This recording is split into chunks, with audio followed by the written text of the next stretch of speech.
Good day. Welcome to today's Vista Points podcast, Choose Your Path, where Vista Points staff are committed to improving the quality of life for those of any age who are living with a disability.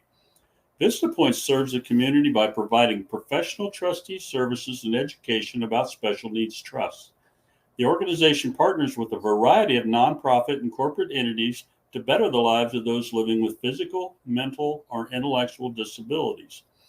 I'm Bart, I'm your podcast host. In our first episode, we introduced special needs trusts, what they are, who's involved in their establishment.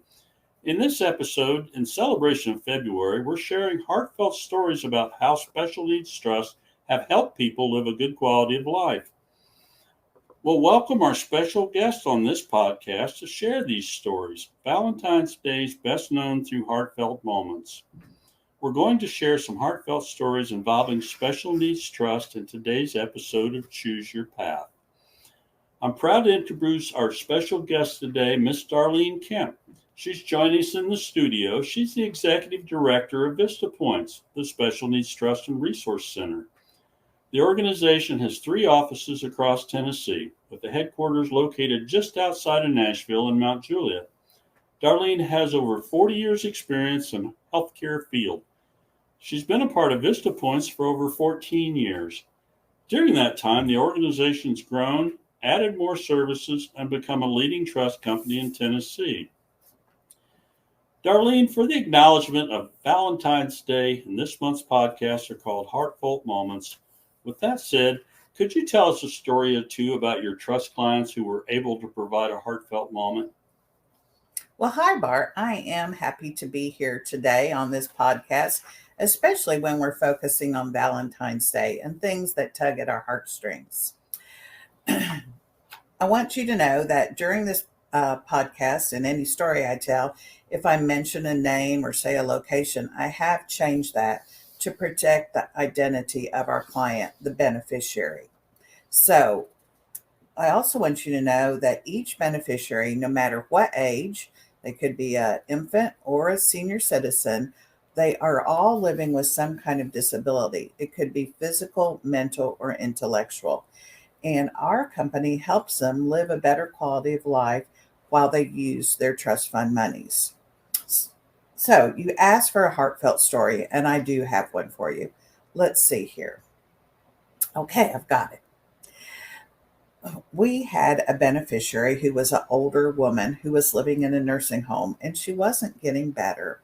Her husband wanted to take her home and care for her, and he called and talked to me about it. Then he called the nursing home, and the nursing home approved him to be able to take her home, and so he did. About a week after he got her home, I called to see how they were doing. He told me that everything was going very well except for one thing. He said he had concern over bathing her. He continued by saying that he carried her into the bathroom and leaned over and set her down in the tub. He was afraid he was going to fall and hurt both of them, so he had an idea. He wondered if his wife's trust fund could pay for the bathroom to be remodeled and a walk in tub put in. Well, to do that, the house has to be in the beneficiary's name. And luckily, this house was in her name. So her trust funds were used to remodel the bathroom and put in that walk in tub.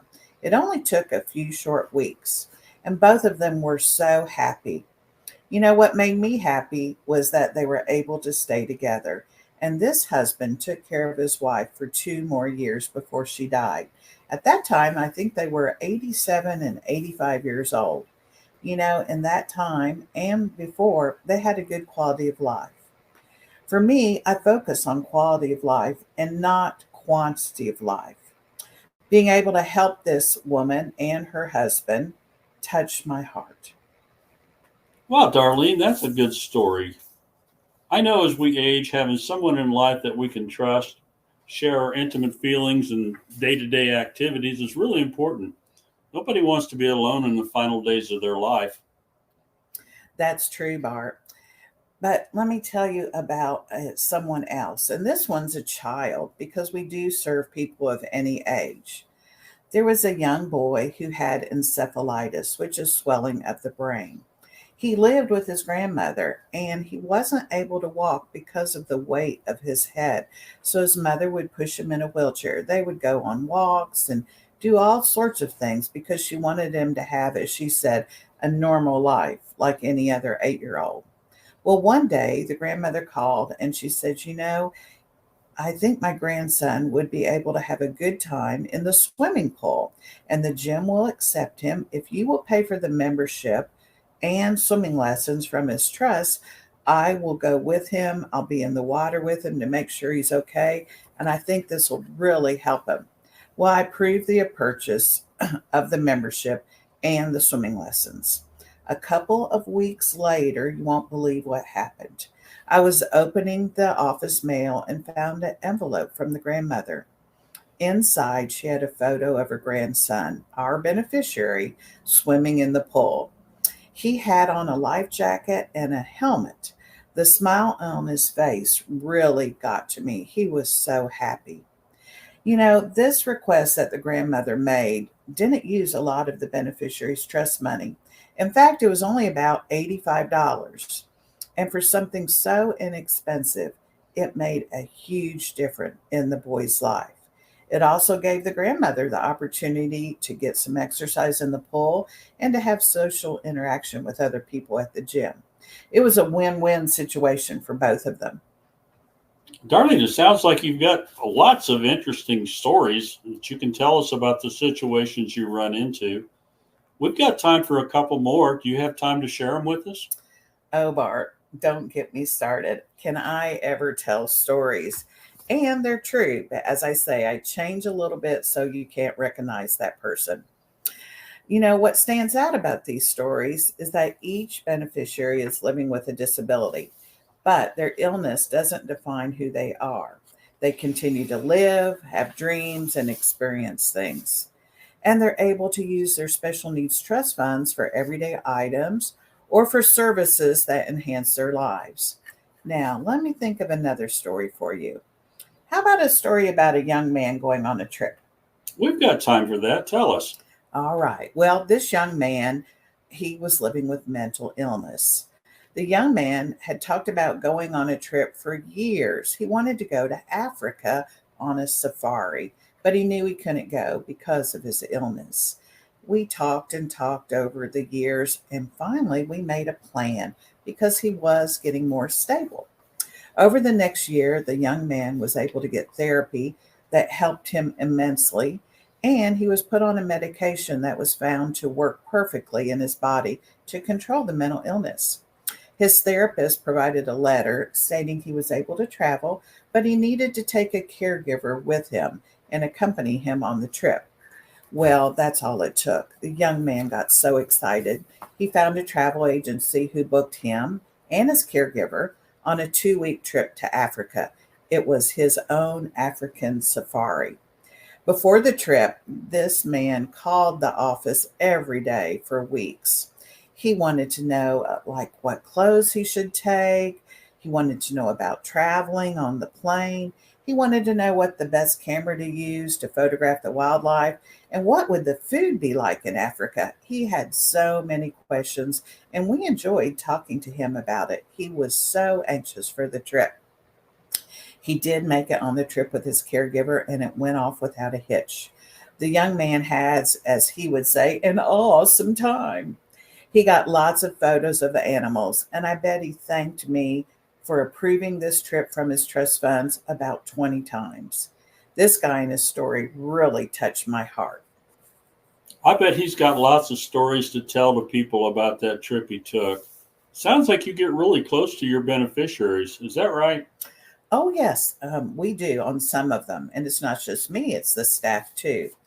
Some beneficiaries develop a relationship with the staff and me, while others keep a more distant stance. Whichever way the beneficiary wants to have the relationship, we honor that.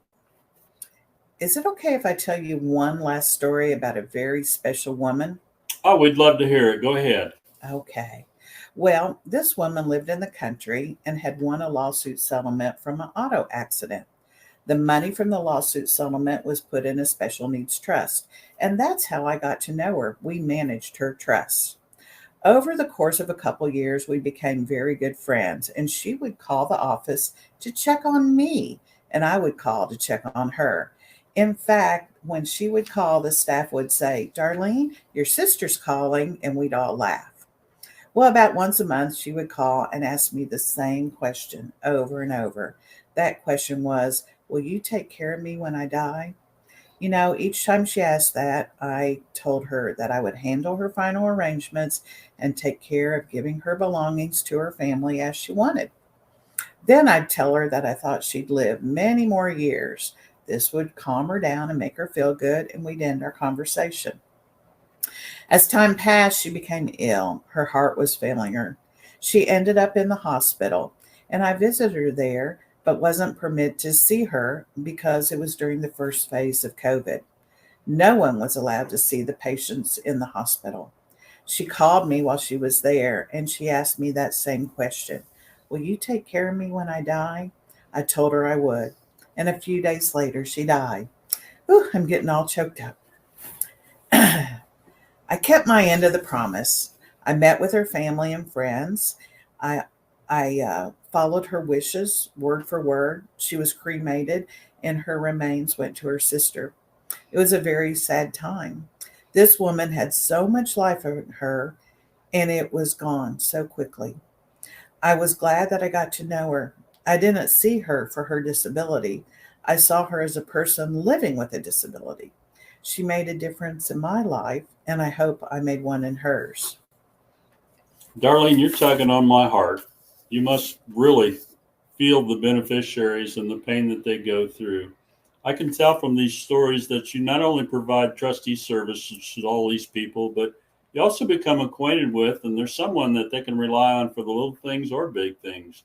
You really do have a wonderful job. You help so many people of various ages, races, and disabilities. It's got to be rewarding. Oh, it is, Bart. I love my job. It can be challenging, but it's also rewarding.